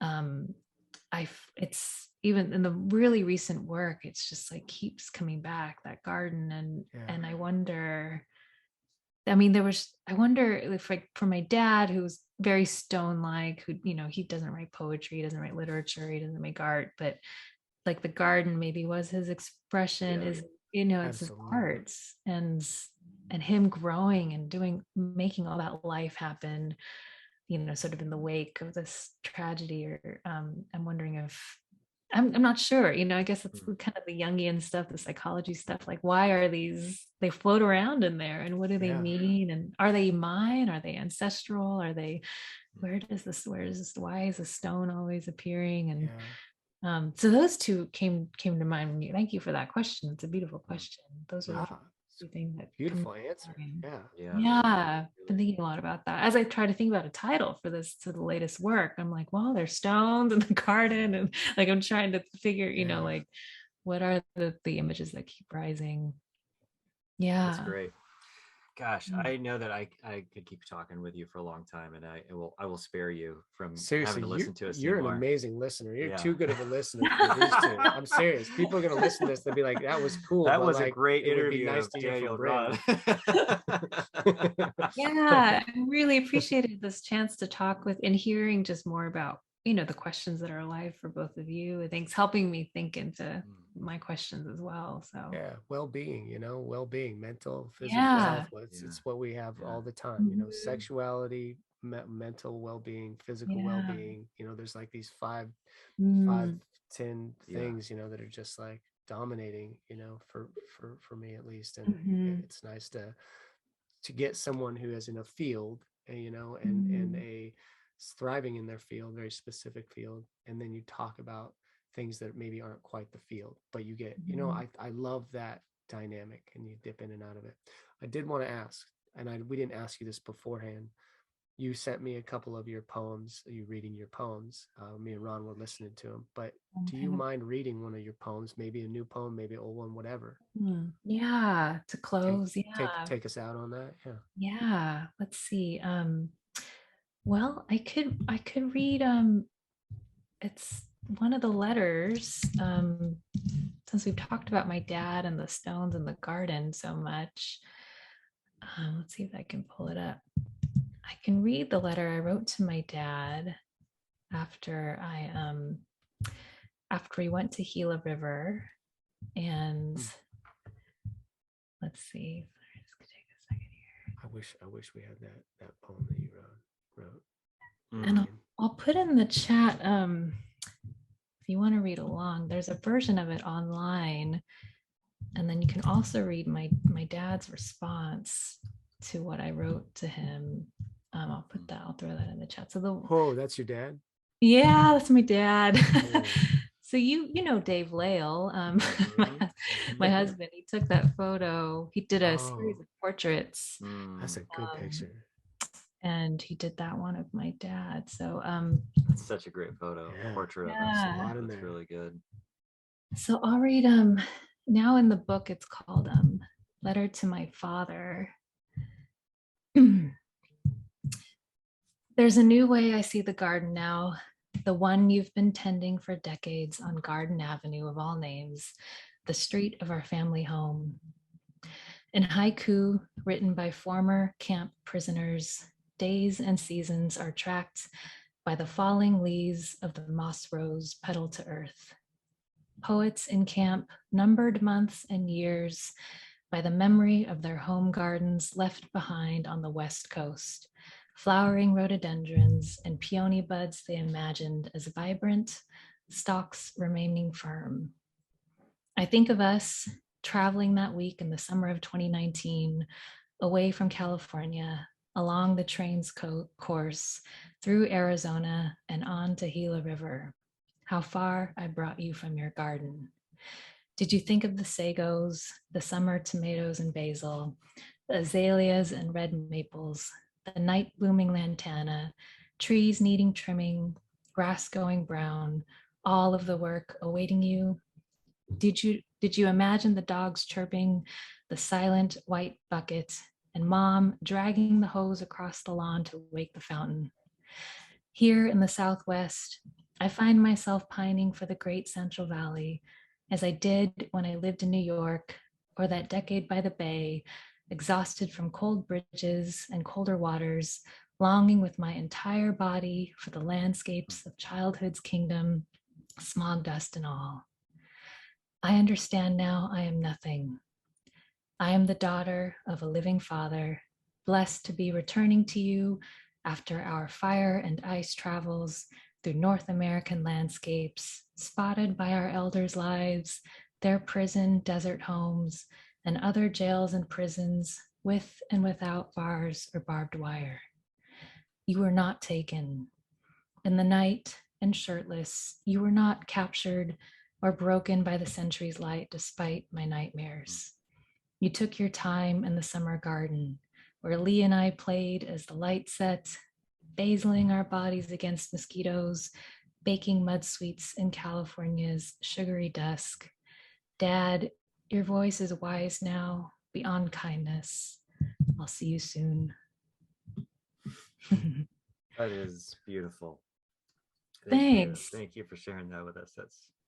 Yeah, it's hard to get through. I felt nervous and like I wanted to cry. I'll cry for you. I cried for you. But that one just, yeah, it's that line. You were not taken. That always makes me like, oh gosh. Oh, we're here. We're alive. We're here. Yeah. Beautiful. Longing with all my being for the landscape of childhood's kingdom. Mm-hmm. Yeah, it's good. That's really. That turns out you're a pretty good poet. Yeah. Well, this, some of these letter poems, they're online, that website. I sent you both. Yeah. And they'll be in the third book, which is 2023. So I'd love to share that with you both when it comes out. Please do. That'd be such a gift. That'd be amazing. Yeah. Thank you, Brynn. You're a real gift. I really appreciate it. Thanks for sharing this with us. Yeah. Thank you both. Okay. Hey, let us know anytime you want to talk again, because this is special and beautiful, and I'm moved by it. I'm moved by your sharing. Thank you. Yeah, thank you. Such gratitude for this work you're doing and this space you're both holding for these. This is it. These are the conversations we should be having. So I actually want to say one more thing with that is you asked Daniel about his routines and rituals and that kind of thing, and I wanted to say that this is a part of that for me. These conversations 100% are how I hear from the divine. And I would say, like, I hear from God like all the time, and I hear it from conversations like this, or hearing your work, or any of those other things, and every one is as meaningful to me as any scripture I've ever read or download I've ever heard in my brain. But thank you so much for Thank you, and have a beautiful solstice season. Thank you. Thanks. Thank you. Okay, appreciate it. Tell Dave we said hi. Yeah, tell Dave we said hi. Bye. Bye. Welcome to Field Dressing, cutting for sign. Brynn Saito. Oh yeah, let's do it. Let's do that. That's great. So excited about that.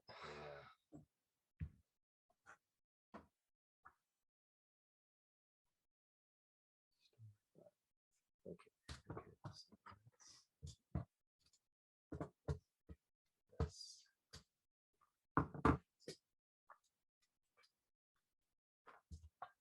I didn't gush too much at the end, did I? No. Trying not to. You could tell I wanted to. Oh, here he goes. Oh, that's good. It's real.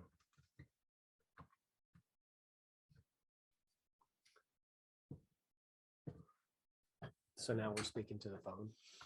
No, we're gonna. Well, let's talk to there.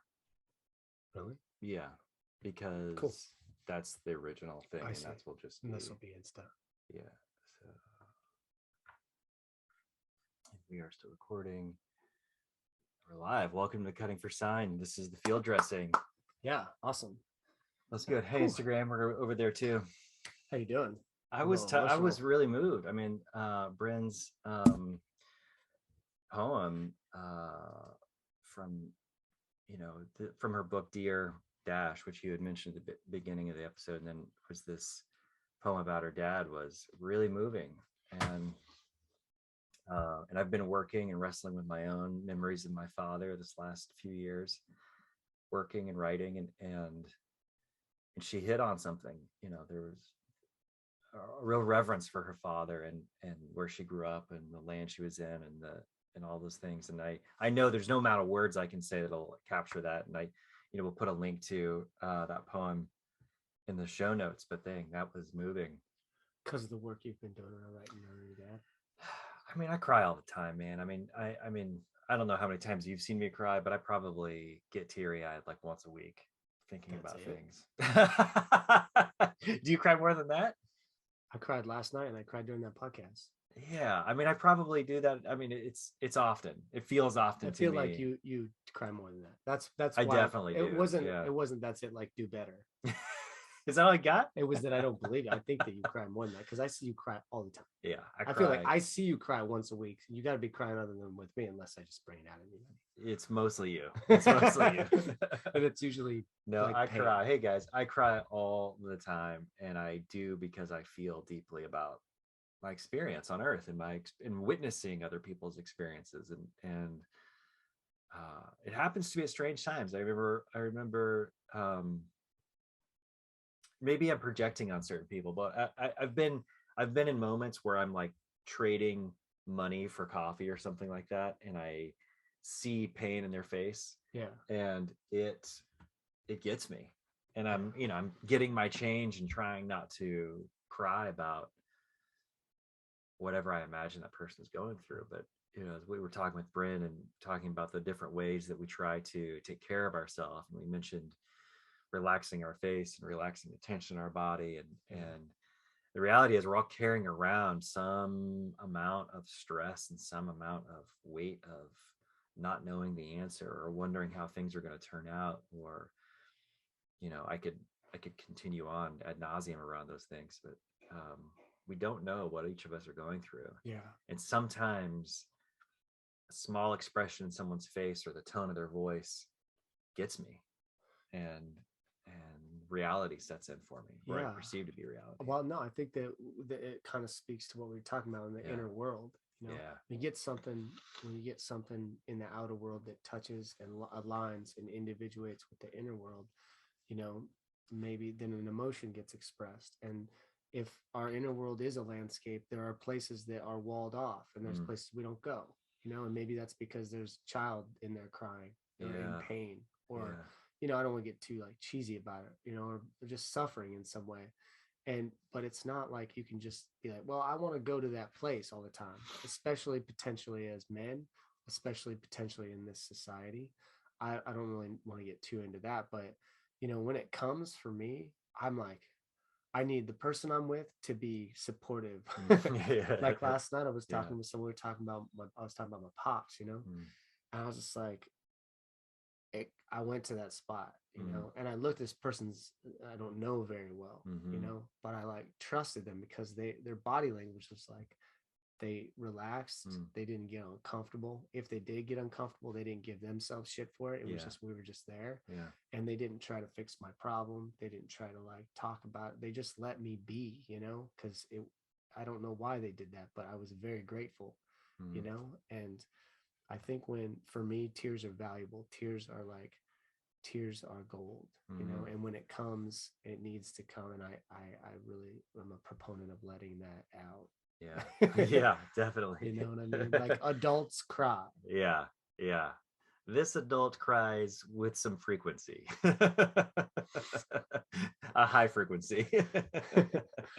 You know, a little nice soundbite would be you saying, for like cutting for sign all time, you know, moments would be you saying, I say, how often do you cry? You say once a week, and I say, that's it. Like shame. Is that all you got? Shame.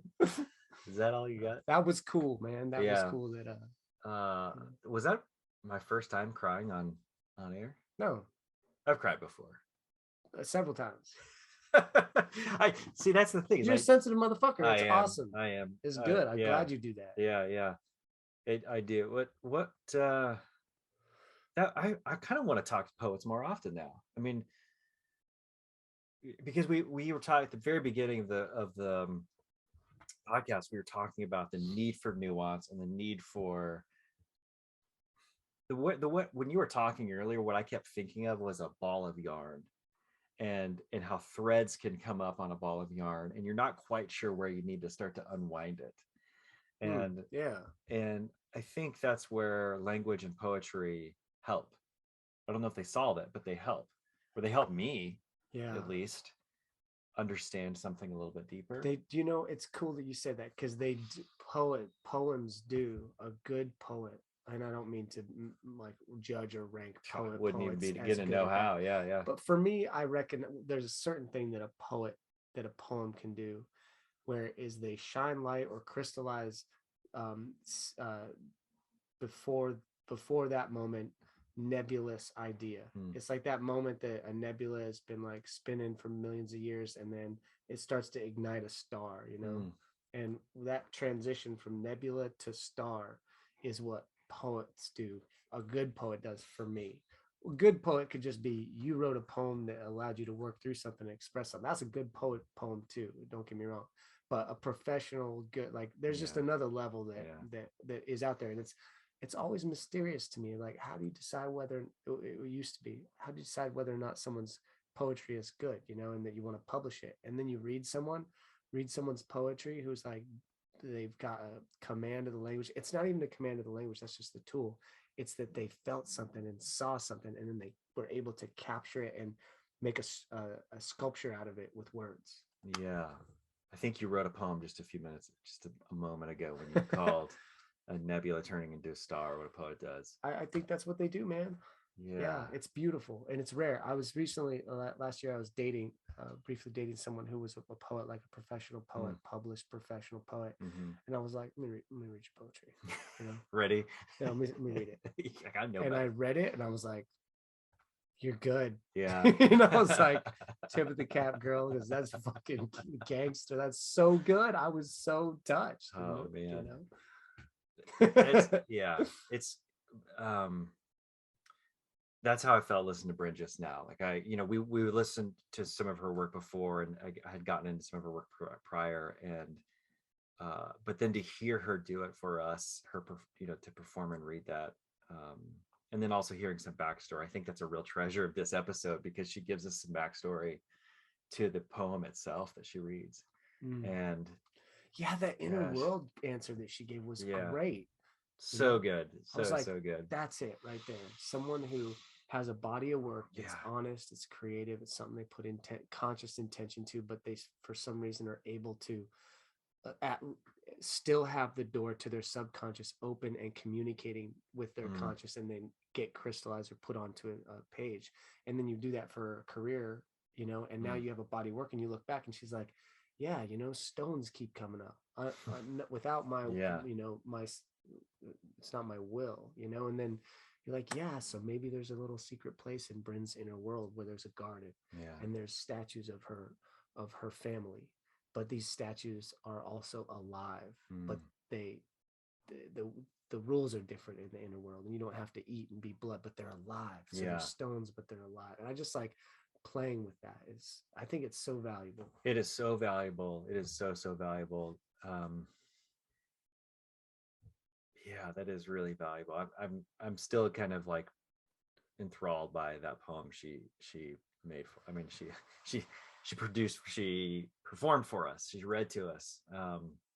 I'm stammering for words because it's powerful when you hear someone who has command, and I'm sure she edited that many times and all those things, and it's like crafted she turned it a letter into a poem. I love that stuff. I do too. I totally do. Sometimes I'll do that with my old logs. Really? Yeah, when I was in like a very honest place in my life, very expressive place in words. I do a lot of logging, a little journaling, and I'll look back at it and I'm like, God, that was just a chunk of flesh, like living and expressing, and that I wasn't in my own way as much, I didn't have as much acumen around craft as I do maybe do now, but I was more honest. And it's like, well, how about I take some things I've learned now, take this little log page and craft something out of it, The one of the things that really stood out to me, and I didn't have an articulation around it till she left, but it came from hearing her story about growing up both Christian and Buddhist, and then having her Christian minister who was a Methodist. And Methodists in the Christian world have always been pretty progressive and open and kind of on the forward edge of in the evangelical world, like being just open. Is her lack of shame around her existence, and I think for Christians, and the reason why that's important to me is if the majority of people I speak with who come out of Christian upbringing, and there are rare exceptions, and I can think of Matt Brunk, who was one of the guys that we interviewed before. There's oftentimes like shame, especially growing up in a culture where she was both Christian and Buddhist. And I grew up where you're like, what's the big deal? Shame around what? Shame, just like vague shame. Just shame. Like I grew up where my dad wasn't accepted because he was a Mason. So my Christian family judged my dad, who was considered in a cult. Shame about being Christian is what you're talking about? Just shame. Just the shame of existing. About like, what? You're impressed that she wasn't shameful because she was that just didn't even come into her vocabulary. It sounds like there was or even like from her Korean family about her Japanese family. I mean, it'd be interesting to talk to her about shame. Yeah. It would be. I wish we would have almost. I want to talk about it to everybody, but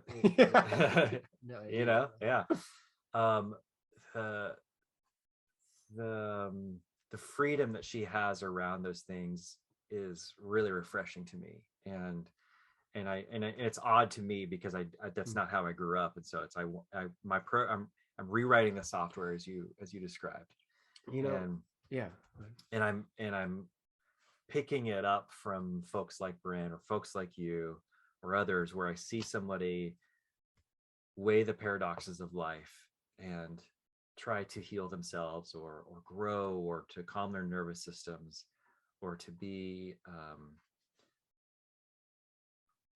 a contributing member of society, and do so from a place that's not out of fear, guilt, and shame. And that is so foreign to me, like so wildly strange to me, that I'm like, what the hell is going on over there? Why are those people allowed to act like that? And I'm realizing, it's because I was programmed to feel shame from the moment I was born, and realizing now, like, that's abusive. That's it's like a fucked up way to raise a kid, to tell them they're always bad no matter what. And when I hear someone who says I was both of these things and accepted as both of these things and accepts herself as both of those things, is like, oh, gosh, it's beautiful to me. Like that's like a full cup of water. It's amazing. Like when we're talking about inner world stuff, it's like shame. What creates that?